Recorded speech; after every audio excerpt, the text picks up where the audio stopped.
the very right, inherent right of a particular person who happens to be a very high-ranking official of government. And that political or that inherent right is the right to due process. Alalahanin nyo, lahat ng mga napaloob sa Article 3, the Bill of Rights of the Constitution, these are inherent rights. Ibig sabihin yan, kahit na wala yan sa provision ng Constitution, karapatan ng tao yan. Inherent, meaning to say, it is given by the Creator to us as a person living in a democratic society. It is only written in the Constitution to give emphasis that these are inherent rights of the people. And the Vice President, for the matter, who is the one involved here, has that inherent right of due process of law.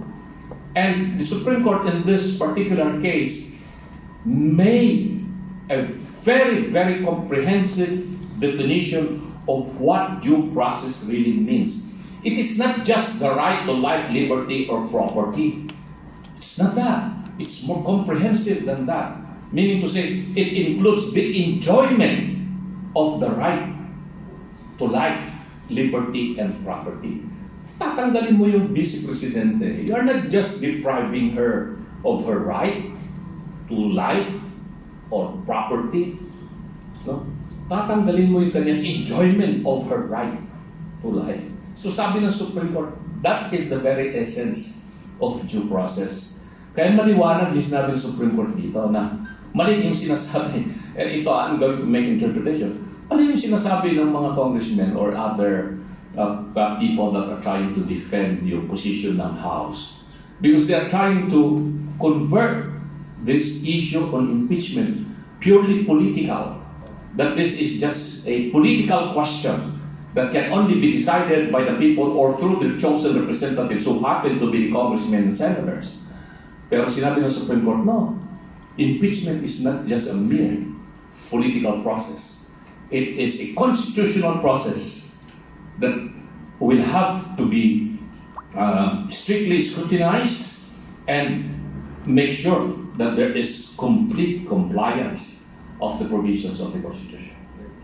All right. So I think if that is their stance, more or less, that they think this is just a political exercise.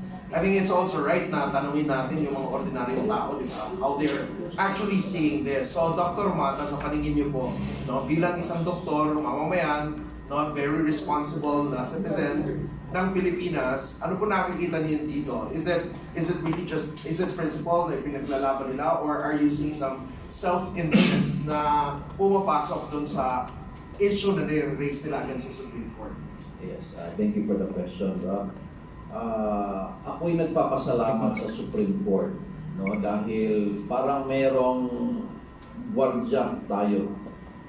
Nilagay ng Diyos ang Supreme Court para bantay. Kasi nakikita talaga na politika. Kasi kung hindi politika, dapat napabilib ang Supreme Court. Kunwari kayo, nag-file sila ng impeachment ulit. Dapat napabilib ang Supreme Court before the impeachment kay VP Sara. Dapat mga ilang buwan, sige sila galit ng galit sa mga flood control, corruption. Tapos iniisa-isa nila lahat sino yung mga involved doon sa mga corruption. Tapos pinasok nila ito ngayon kay VP Sara kasi sasabihin nila, kasali si VP Sara sa another corruption issue. Siguro ang Supreme Court mabilib na talagang anti-corruption itong grupo na ito. Pero ano nangyari? Doon sa flood control, corruption, ang tahimik. Ang tahimik. No comment. Ngayon, papasok agad kay VP Sara ang issue. Sa lumang issue na ng confidential funds. Hindi po mahina ang pag-iisip ng Supreme Court. Alam nila na ito na naman po ay politika. Dapat noon pa sa flood control, maingay na kayo. So, it's not the fault of the Supreme Court kung ito po'y mag-turn down naman dahil halata po siya na politika at hindi talaga based on principle as the question. Thank you, Dr. Mata. How about you po, Miss Penny? Ano nakikita nyo sa issue na to? Na, nag-iingay some of the legislators and those others that are obviously also against the Vice President. Salamat, Carlo. Sa totoo lang, just like Dr. Mata, I'm very thankful po sa naging desisyon at talagang pinag-igi talaga ng Supreme Court na tayuan at panindigan yung tama. At binantayan nila talaga to. Kasi magiging parang nakakahiya mas lalo kapag kinatigan sila ng Supreme Court. Dahil alam natin, mulat sa pool, mali. Dahil alam mo, lahat ng bagay na inumpisahan mong mali, hindi mo pwedeng tapusin ng tama. So ano ini-expect ng mga tao kapag yan ay naging tama sa pananaw ng iba? Pero umpisa pa lang, alam na lahat ng taong bayan at ng Pilipino na mali ito, naglulukuhan tayo, ito'y parang isang sarsuela. Sa totoo lang po, ginagamit nila sa pamumulitika at pansarili yung mga isyong pinaninindigan nila. At tulad ng sinabi rin po ni Dr. Mata, ang issue sa flood control ay isang mahalagang problema na talagang dapat tutukan. Pero tila nakatutok ang pansin sa impeachment complaint laban kay VP Sara Duterte. Alam naman po ninyo at ayon din po kay VP Sara, ang investigasyon sa mga proyekto ng flood control ay too little, too late at para pong sarsuela. Nagpapahiwatig ito na may motibo sa likod po ng investigasyon. Amin din pong pinag-aaralan at nagmamasid-masid kami kasi mahirap po yung tira pasok tayo. Salita ng salita, pero sa huli lulunukin mo lahat ng kinain mo. Just like BP Sara, nag-observe siya, tahimik lang. Pinanonood lang sila kung paano nila guyuin ang taong bayan. At binigyan din po ng atin pong BP Sara ang korupsyon sa mga proyekto. Ito ay hindi po bagong mga pangyayari sa mga nakaraang administrasyon. Ang tanong dito, Karob, tulad din po ng tinatanong niyo sa amin, bakit nakatutok ang issue lagi kay BP Sara? Marahil po dahil sa mga aligasyon ng korupsyon at pang-aabuso sa pondo. Ngunit, ang mga grupo ng civil society at mga oposisyon ay dapat din tutukan. Yung tunay pong issue dito sa bansa ay ang flood control.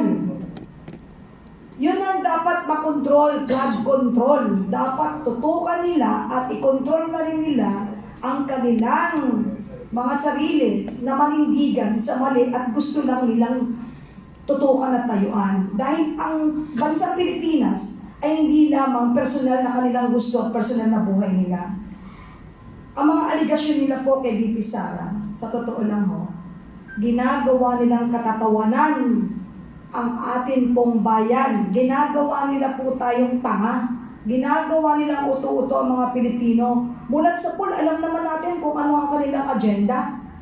Dahil kung hindi isa sa agenda nila na talagang i-control at tanggalin o kasuhan at maging madumi at masama sa mata ng taong bayan si BP Sara. Yun po ang kanilang agenda dahil natatakot po sila na ito po ay magkaroon talaga ng liwanag at malaman ng totoo na makita naman nyo sa BOA observation, wala nga silang makita. Malinis. Yung opisina po nila nakakalimutan na nilang linisin. Dahil kontrolado pa rin nila yung mga nagmamasid at nagbibigay ng opinion para sa kaalaman ng taong bayan. Maraming media po kontrolado. Marami po tayo mga politiko, opisyal ng gobyerno na kontrolado nila dahil po sa salapi. Kaya nga po, sabi ko, Karob, kahit anong talino ng tao, kapag ang bibig nakasara, baliwala eh. Sa mga panahon ngayon at oras natin ngayon na talagang nalilimahid ang ating bansa dahil nga pinapabayaan natin silang magsalita ng magsalita, tapos nagpapamedya pa, saan ka nakakita? Bitbit nila lahat ng dokumento, pero nasa ibabaw mukha po ni BP Sara. Ano ibig sabihin na to? Palabas? Pagkatapos may panawagan at nagsisigawan, impeach. Impeach, practice po yun. Ang nagtuturo po at nagpa-practice ay isa pong kinatawan ng isang party list na ang nangingibabaw ay ang kanilang pagiging guro, ang pangalan ng party list na yun. Pero hindi naman siya guro. Kaya nga po, siguro, hindi po siya guro. siguro